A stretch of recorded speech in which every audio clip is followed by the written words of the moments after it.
Let's continue the section about filth. The author said, when filth is not excused, as we talked about excused filth last week, when it's not excused, it must be cleaned for prayer.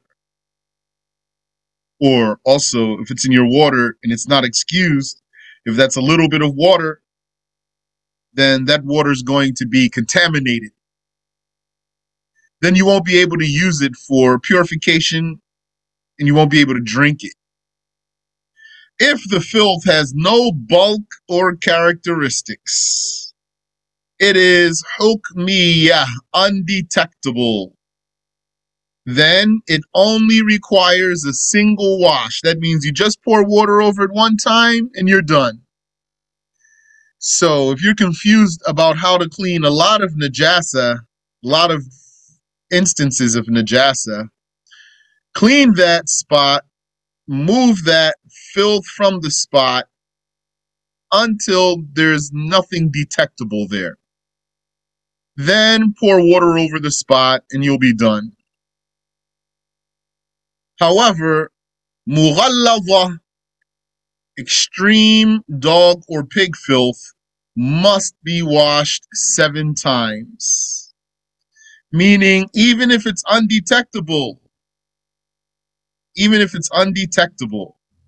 So undetectable filth only requires a single wash, unless that's extreme filth, which is dog or pig filth, then it has to be washed 7 times. Because the Messenger of Allah sallallahu alayhi wasallam said in his hadith, إِذَا وَلَغَ الْكَلْبُ فِي إِنَاءِ أَحَدِكُمْ فَلْيُرِقْهُ ثُمَّ لْيَغْسِلْهُ 7 مِرَارٍ. There's a mistake there. The kasra shouldn't be there. There should be a sukoon there. If the dog laps from the container of one of you, yani, one of your containers, pour it out, then wash it 7 times. The rest of the dog was compared to its lapping, meaning this hadith is evidence that the dog is filthy. But what if someone said, no, it's only evidence that the dog's mouth is filthy, not all of him? Then the rest of the dog is still filthy by qiyas. Yani, if it's not this hadith that's proving that the whole dog's body is filthy, and it's only proving that his mouth is filthy, but the rest of his body then is proven to be filthy by comparing it to his mouth. Ash-Shafi'i said that any of the 7 washes must be made murky. So how much dirt do you have to put into that? Enough to make the water murky. With pure, unused soil. Pure means not filthy.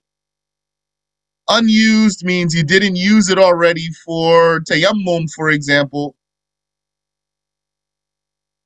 Even if it's mixed with something that doesn't change the water significantly. So that's not the same as tayammum. So remember, we have here 2 cases of using soil for purification. One of those is tayammum, and the other is cleaning dog filth. These 2 cases, they have some things in common, and they have some differences between them. Among the things they have in common is that you have to use unused soil, whether it's tayammum or it's cleaning intense filth, extreme filth. You have to use unused soil. That's common between them. A difference between them, though, is that for tayammum, it has to be even unmixed soil. Unmixed. Not having in it something as granular as the soil itself. like ashes or powder. But for cleaning the extreme filth, if there were such particles in the soil, it's okay, as long as it doesn't change the water significantly. So that's a difference between those two cases. If that's not clear, let me know, please. Yeah, Sheikh, can you clarify that? Sorry. What's not clear? Sorry, to give. Just give me about the ashes.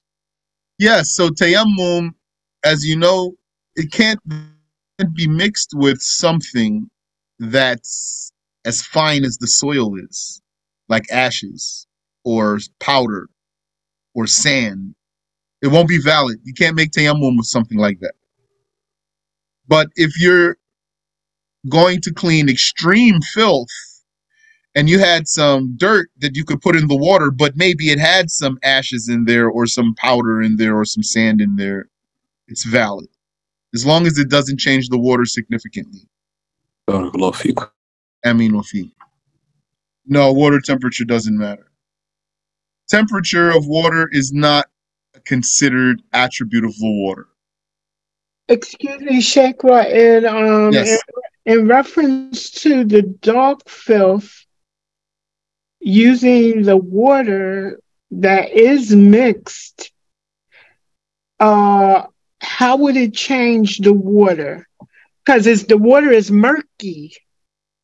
The water is murky by the soil. Yes, but how would the ash, not ashes, sand is granular, and that would it would be apparent. So would that affect the extreme filth of the dog cleaning? Okay. So let's put the example of the sand to the side for a moment. Okay. Let's take the example. Let's say there's Kool-Aid powder in there. Some Kool-Aid mix is in the soil. And you want to use this soil for cleaning intense, extreme filth. So you put the soil in the water, but there's Kool-Aid mix in there. So that Kool-Aid mix, it's probably going to change the water a little bit, right? At least a little bit. So if it changed the water just a little bit, it's okay. You can still use that water for purification. But if it changed the water significantly to the point that you don't call it water anymore, then you can't use that for purifying this extreme filth. Is that clear? Clear. Now, put anything else in the place of that Kool-Aid mix. If it were to change the water, whether that's an apparent change or an estimated change, you estimating and saying, oh, this sand, there's so much sand in there. Had that been something else, it would have changed the water, for example. Then if it will change the water significantly, then that's too much. So you can't use that. Is that clear? Clear. In reference to the ashes. Clear. In reference to the ashes, the little bit of ashes is fine. Don't be stuck on whether it's ashes or sand. Anything mixed in that soil that's as fine as the soil, it gets in the water. If it were to change the water, if this case is not clear for you, then that means you need to review the case of something mixing with water. There's two types of things that mix with water. Sometimes something pure mixes with water, and sometimes something najis mixes with water. Yes. We're talking about something pure mixing with water. So something pure other than the soil. So if you just had water that you wanted to use for purification, let's not talk about the dog filth or the pig filth.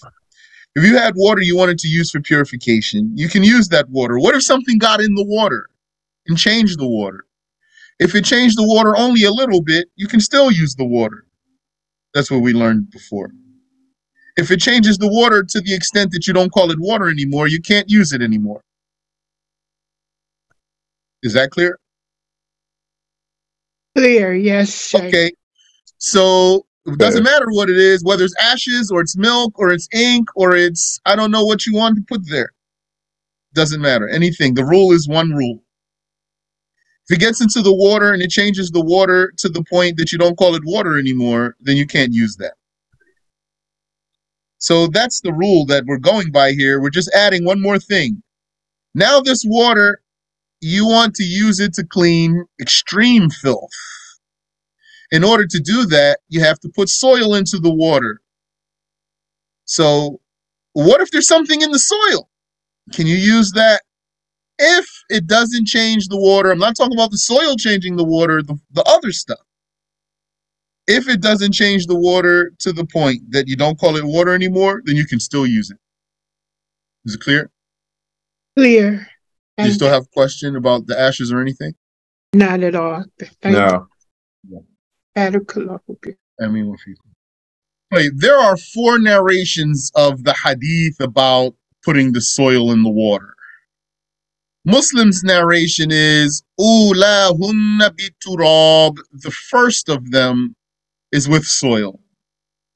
Abu Dawood's narration is As-sabi'atu biturab. The 7th wash is with soil. I'm just going to skip something right there. Ad-Daraqutni's authentic transmission is Ulahunna aw ukhrahun. The first or the last wash with soil. And Ad-Daraqutni has another narration, Ihdahun, one of the washes with soil. So because of the numerous versions, Imam Ash-Shafi'i said one of the washes has to have soil. And he said it is better to be the first wash, so to engage in what concludes the purification from the beginning. It's valid to mix the soil with the water, yani to put the soil into the water, or to put the soil on the spot and then pour the water, or to pour water while adding soil. All of that's valid, as long as the water runs over the spot while murky. If the soil itself is filthy, though, so what are you going to do? Yani, let's say a dog urinated in some soil, and then it got dry, so it's not wet, it's just soil there. Mm-hmm. And you want that soil. So how are you going to clean that? Pouring water, the water. Yes, then you pour the water on it 7 times. And you don't have to add soil because it's meaningless to put soil in the water to make it murky, to pour it on the soil. And if you were washing this extreme filth in a river, then 7 waves, one of those waves having soil, is sufficient. Or if you were using a lot of water, like you had a big tub of water, a big vat of water, it's enough to move it in that water 7 times, pushing it back in 1 time, that's 1, then the next time the other way, that's 2.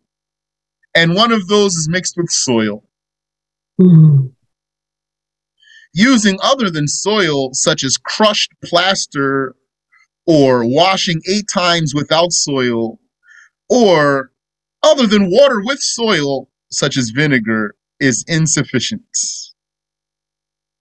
And if someone ate dog meat, he must clean his mouth as described, and he does not have to make istinja as described here. He doesn't have to say, oh, I ate dog meat, now my excrement has dog najis, so I have to make istinja with soil. No, he doesn't have to do that. If extreme filth is ayniyah, detectable, how would that be? By color, smell, or taste. These are the attributes of water that are considered, not thickness, not temperature, or something else. So if the extreme filth, so that's dog filth, or pig filth, is detectable by color, smell, or taste. If the extreme filth is detectable by color, smell, or taste, then the washes that remove the bulk, the body, are all counted as one wash. So imagine you are having a great day until suddenly one of your footsteps had some cushion in it. And then you looked and you found what ruined your day. So you had to go home and then you have to clean your shoe. So how are you going to do that? The washes that remove the bulk, yani all the effort that you have to put to remove that off of your shoe, they're all counted as one. And that dog stuff is very, very sticky. Subhanallah. Be careful. All the washes that remove the bulk are counted as one wash. Then one must add 6 more. It is not enough to simply spread the soil on the area unless the entity of the filth is already removed. Remove the entity of the filth and then pour the soiled water so that it reaches every spot of the surface you need to clean. You don't want to clean the feces, for example. It's not the najasa you want to clean, it's the surface. So you're going to remove the najasa. Don't pour the water with the soil on the najasa. Get rid of the najasa. Clear the surface of the najasa and then pour the water with the soil on the surface. Soil is not needed for detectable or undetectable medium filth. We're done with intense filth now. Any question about the dog or pig filth? No shade. It's already mixed with soil, so that already changed the water. Yeah, but no. Yani, the issue here is clear. We're talking about a change other than the change made by the soil. So if the stuff that's mixed in the soil gets in the water with the soil, and that stuff changes the water, not the change made by the soil, then if that extra stuff changed the water significantly, then that's not valid to clean the najasa. You're welcome. Soil is not needed for detectable or undetectable medium filth, mutawassita. It must be washed with water until the bulk is gone, because it's detectable. So when you have undetectable filth, you don't have to remove any bulk. There's no filth detected, but you know it's filthy. Undetectable filth is not having whispers of the devil, and then you become a compulsive person. Undetectable filth is that you knew there was filth there. It's just there's no trace of it anymore. Or you knew it was there and it didn't leave a trace, but you knew it was there. So then there's no bulk that needs to be cleaned. So all you have to do is pour water over it one time, unless it was extreme filth. Then you still have to wash 7 times, one time mixed with soil, but there's just no bulk that you have to remove. If that intense filth did have a bulk, then you need to remove it first and then wash 7 times, one with soil. If it's not an intense filth, if it's a medium filth and it's detectable, then you also need to remove the bulk body of the filth. You need to remove that completely. But since it's not intense filth, extreme filth, you could clean it even by one wash. So it must be washed with water until the bulk is gone, even if by one wash, that's enough.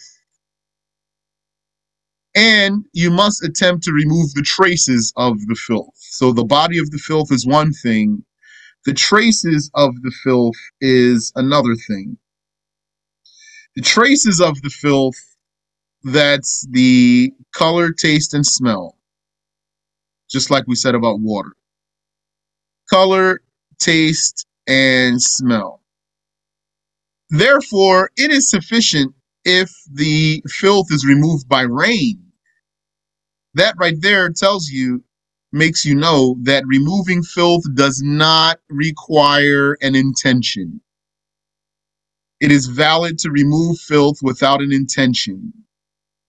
And therefore, it is valid if a kafir removes filth. It doesn't require an intention. If merely pouring water does not remove the filth, then one must scrub or the like. If that is easy. If one washes with great effort, yet a trace remains that one believes will not vanish, then if it is a flavor, if what's left, if the trace that's left is the flavor, then the area is still filthy. Because remaining flavor is proof for remaining bulk. But it's overlooked. Excused filth. But if what remains is either the smell or the color, then the area is no longer filthy. Unless it's easy to remove. And if both are remaining, the color and the smell, not the flavor though, just the color and the smell, then the area is still filthy, but it's overlooked because he couldn't make it go away. It was difficult to remove.